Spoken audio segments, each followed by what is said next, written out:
Universitas Negeri Medan. Di sini saya mewakili teman kelompok saya, di mana kami ingin mengerjakan tugas mini riset filsafat pendidikan. Ada baiknya sebelumnya adik perkenalkan nama, asal sekolah, dan kelas.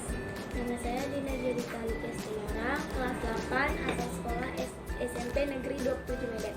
Oke, kita mulai wawancaranya ya. Apakah adik pernah bangun telat?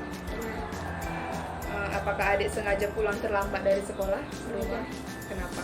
Ya karena pengen main aja sama teman. Pengen main kepada teman. Apakah adik itu sifatnya terbuka sama orang tua, misalnya ada masalah di sekolah atau masalah sama teman-teman, terbuka nggak sama orang tua? Tidak. Selanjutnya, apakah adik pernah atau mengikuti organisasi atau ekstrakurikuler yang ada di sekolah? Tidak. Apakah adik pernah berbohong kepada orang tua? Kenapa itu berbohong? Ya berbohong karena mama kerja kelompok padahal keliling. Jadi biar bisa main-main, biar dapat main-main sama teman setelah pulang sekolah, alasannya sama orang tua bilang mau kerja kelompok. Selanjutnya,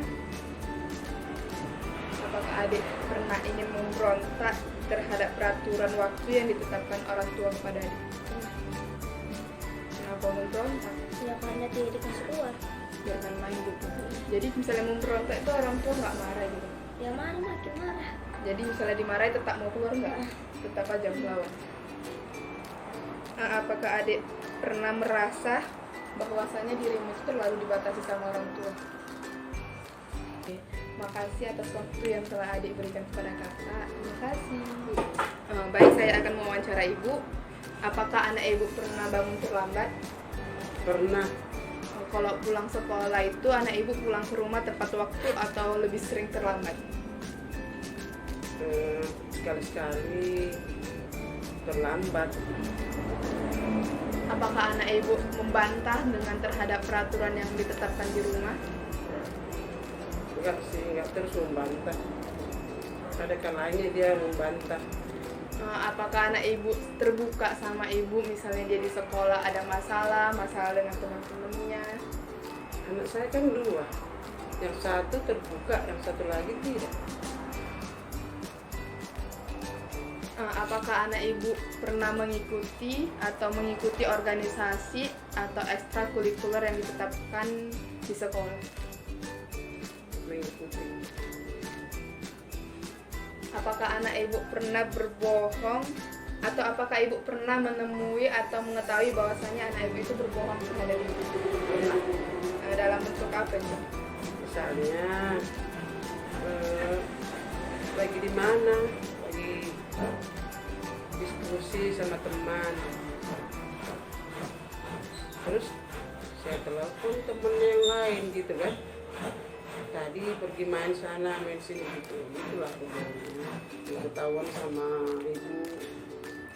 Soal selanjutnya, apakah anak ibu berperilaku baik terhadap ibu, keluarga, dan teman-teman? Berperilaku baik. Apakah anak ibu sering tiba-tiba itu dia marah tanpa sebab gitu? Enggak sering.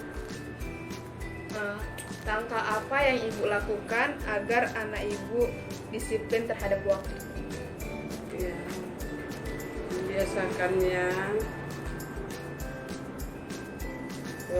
supaya mengingat waktu belajar, waktu ke sekolah, waktu tidur, waktu bermain, itu selalu ibu terapkan di rumah. Jadi jangan seluruhnya waktunya digunakan untuk bermain. Kalau pulang sekolah harus kembali dulu ke rumah. Ya, kalau dia mau bermain boleh. Nah, seperti itu. Sekian dari wawancara saya. Terima kasih Bu telah menyempatkan waktunya. Terima kasih. Adik-adik sudah tahu apa itu kedisiplinan.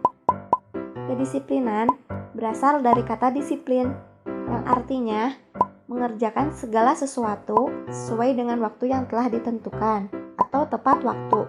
Jika adik-adik hidup disiplin, maka segala kegiatan adik-adik akan tertata dengan rapi. Disiplin juga dapat dilaksanakan di rumah, sekolah, dan di masyarakat. Cara melaksanakan disiplin di rumah dapat dilakukan dengan banyak cara, seperti mengerjakan tugas sesuai jadwal. Adik-adik pasti pernah mendapatkan tugas dari sekolah kan? Jika adik-adik disiplin, maka harus mengerjakannya tepat waktu.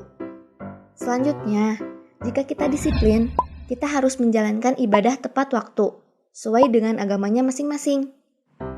Selain beribadah, kita juga harus merapikan tempat tidur sendiri dan mandi di pagi dan sore hari. Ternyata tidak hanya itu saja, disiplin di rumah juga bisa kita lakukan dengan makan tepat waktu, yaitu pada pagi, siang, dan malam, serta berangkat ke sekolah tidak terburu-buru dan tepat waktu. Itulah hal-hal tentang disiplin di rumah yang harus kita lakukan. Mari kita lanjutkan ke materi berikutnya tentang disiplin di sekolah. Disiplin di sekolah berhubungan dengan ketetapan dan ketertiban yang telah sekolah buat. Berikut ini adalah kedisiplinan yang harus dilakukan di sekolah. Pertama, kita harus masuk sekolah tepat waktu, yang artinya tidak boleh terlambat. Kedua, berbaris dengan rapi sebelum masuk kelas. Ketiga, memakai seragam sesuai dengan ketentuan sekolah. Keempat, menaati tata tertib sekolah. Berarti kita jangan melanggarnya. Kelima, makan di kantin ketika sedang waktu istirahat. Keenam, mendengarkan pelajaran dengan tekun dan teliti. Ketujuh, bermain di halaman sekolah bukan di dalam kelas. Yang terakhir, yaitu beribadah tepat waktu. Itulah kegiatan yang dilakukan di sekolah. Apabila adik-adik melaksanakannya sesuai dengan jadwal, waktu, dan aturannya, berarti adik-adik sudah bersikap disiplin di sekolah. Dan kedisiplinan akan membawa adik-adik menuju keberhasilan. Setelah membahas kedisiplinan di rumah dan di sekolah, mari membahas kedisiplinan di masyarakat. Contoh disiplin di masyarakat bisa kita lakukan ketika di jalan raya. Adik-adik pernah melihat kecelakaan lalu lintas? Jika pernah, tahu nggak penyebab terjadinya? Penyebab terjadinya yaitu mendahului kendaraan lain dari kanan dan melanggar lampu lalu lintas. Perlu adik-adik ketahui perilaku seperti itu adalah perilaku tidak disiplin dan jangan ditiru ya. Mematuhi rambu dan lampu lalu lintas adalah kewajiban setiap orang dan jika kita mematuhinya berarti kita sudah bersikap disiplin di masyarakat. Setelah kita membahas tentang sikap disiplin di setiap lingkungan, selanjutnya akan membahas ciri-ciri orang disiplin agar memotivasi adik-adik untuk terbiasa hidup disiplin. Orang disiplin akan selalu menaati segala peraturan, dimanapun dia berada dan kapanpun waktunya.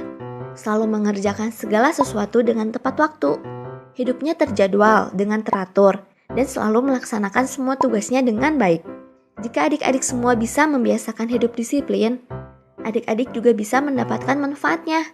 Tahu nggak apa saja manfaatnya? Dengan mempunyai sikap disiplin, hidup adik-adik akan menjadi aman dan teratur. Tidak akan terjadi kekacauan. Segala tugas akan selesai tepat pada waktunya. Demikianlah materi kali ini tentang sikap disiplin. Tapi seperti biasanya, sebelum mengakhiri materi kali ini, kita ambil kesimpulannya terlebih dahulu. Hidup disiplin adalah hidup yang teratur. Hidup disiplin harus dilakukan di rumah, sekolah, dan masyarakat. Dengan hidup disiplin, hidup kita akan teratur dan jika tidak hidup disiplin, kita akan berantakan.